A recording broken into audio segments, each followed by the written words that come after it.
Hey everyone, welcome back to Addie P's Real Estate Tea, where today I just want to give my sellers out there a couple of tidbits of information and things that you should be doing now in 2023 to get your home listed on the market and sold. Now, before I get into this video, if you're new here, thank you for joining me, and please don't forget to hit that subscribe button.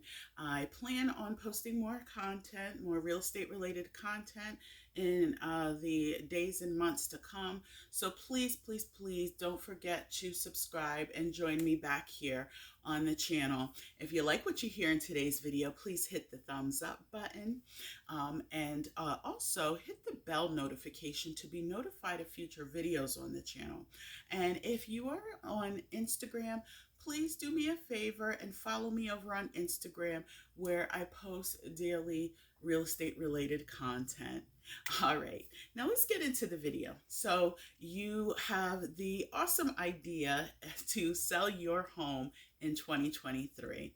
One of the first things that you want to do is before you even pick up the phone or send an email or a text to hire a real estate agent, which that's the next thing that I suggest you doing, you may want to take a look, do a little bit of research. And when I say do a little bit of research, I mean just pop on to Zillow or Trulia, one of those real estate websites, real estate or realtor.com, and look to see what's selling in your marketplace. How do the houses look? As far as the presentation, the photos, what is the price point? So that way you kind of have an idea before you pick that phone up, which is my next suggestion and my next tip for you is hire a real estate agent. I can't stress that enough.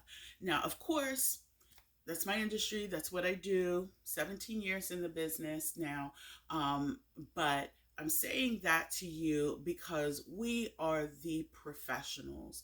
Not trying to toot my own horn, not trying to, big up real estate agents and put us in a godlike position because Lord knows we're not.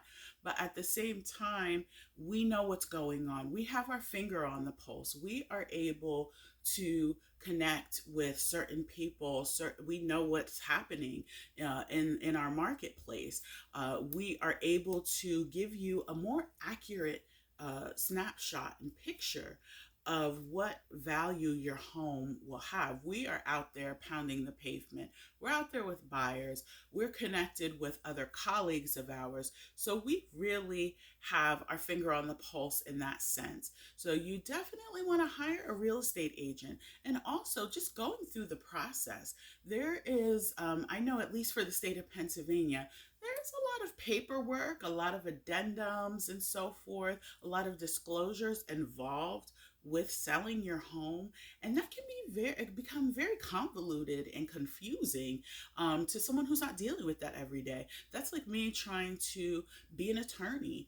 I have no clue. I kind of have an idea of, okay, this, I might need this particular piece of paperwork or whatever, but ultimately, even with resources being at our fingertips on the internet, I really would have no idea of how to get through a legal process of, say, creating a will.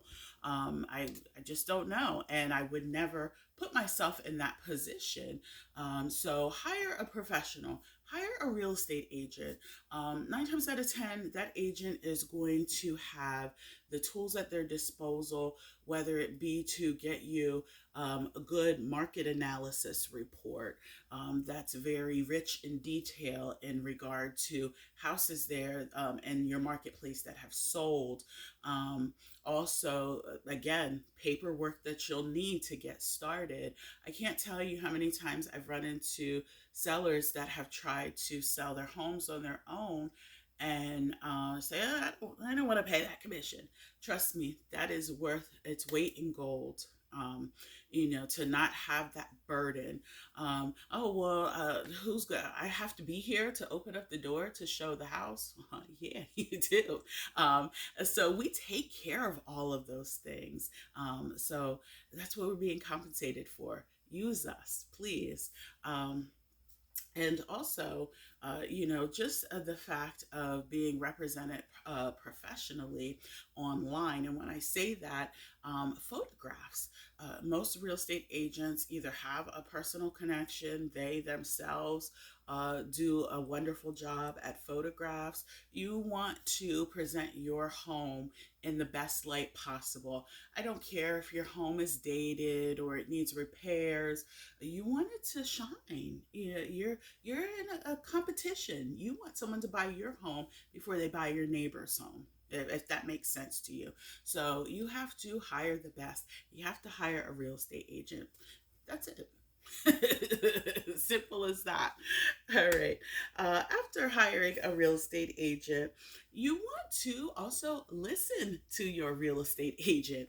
I can't tell you, and not beating up on anybody, but the amount of times that I say, well, the real estate agent says your house is worth 280,000. Well, let's start it at 300,000. Let's list it at 300,000. No, let's list it at 280. The market will always dictate the price, okay? Keep that in your mind. Market will always dictate the price. If you list it at 280, and the type of market that we've had the past few years, you may just indeed get that 300,000. You may get more than that, because of the competitive buyer's market that we have, and the shortage of inventory. That price, if it is priced at fair market value, will indeed command and get more money for you. So don't try that strategy, please. Don't let me hear that you are out here jacking up your listing price, because what will end up happening is we also have very educated and smart buyers who are represented by very educated and smart real estate agents who will say, 300,000, no, we're talking 280. So then your house is going to sit for 2 or more weeks. And once your house is sitting for 2 weeks with no activity, it begins to be stale. And people just kind of figure, nobody's biting there. So, hey, we'll come there and we'll offer them 270. And by that time, you may be desperate. You're frustrated. You're cussing your agent out, wondering why your house isn't selling. Are you sure it's on the internet? Yeah, it's on the internet. Come on, for real. So anyway, I got a little personal there, but just to let you know, to list accordingly at fair market value. If your agent is instructing you to do so, please do it. Okay. Next tip that I have is, if your agent, or say you have a code inspection. Some municipalities and boroughs here in the state of Pennsylvania require that.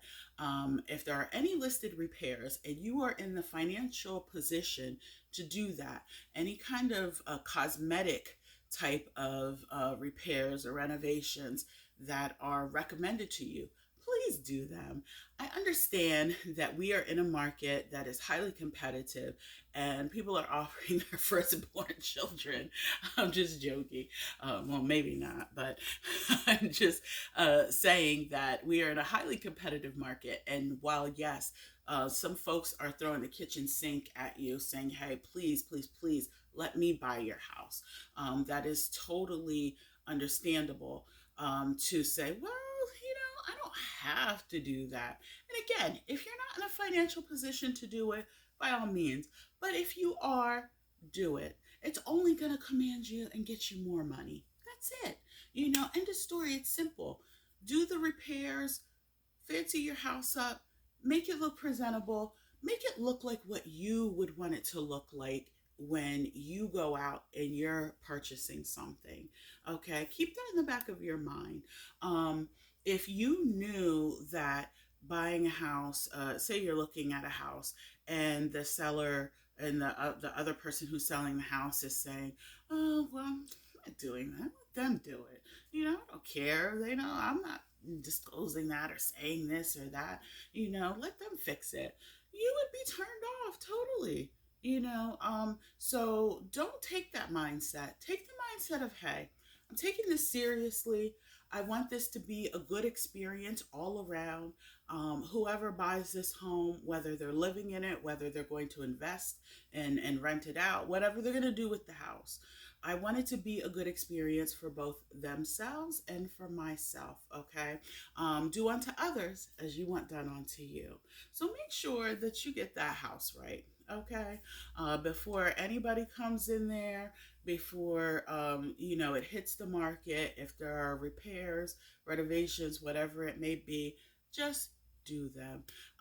And it will, trust me, make that process a whole lot smoother.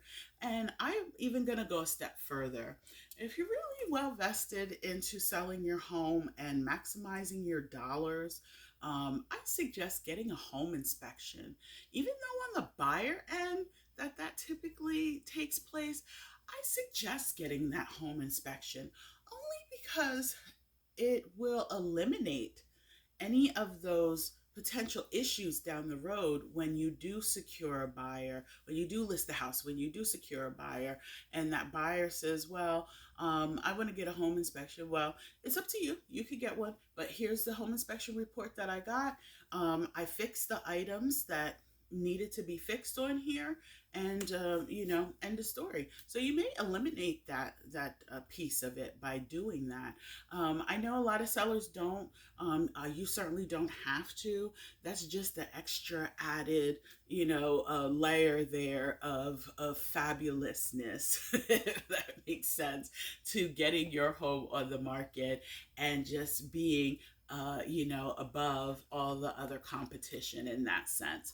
And the last thing is, again, trusting your agent, signing your listing paperwork, doing everything that you need to do, following these tips, getting that house listed and sell, and enjoying all of the benefits and all of that yummy equity that you have acquired over the years with that beautiful home. All right, well, enough of my babbling. If you have anything to say about this video or want to see more content like this, please drop your comments below. Again, thank you for watching. Don't forget to subscribe for more real estate related content on this channel. Hit that thumbs up button and also hit that bell notification again to be notified of future videos on the channel. And thank you for watching. You all have a blessed one. Take care.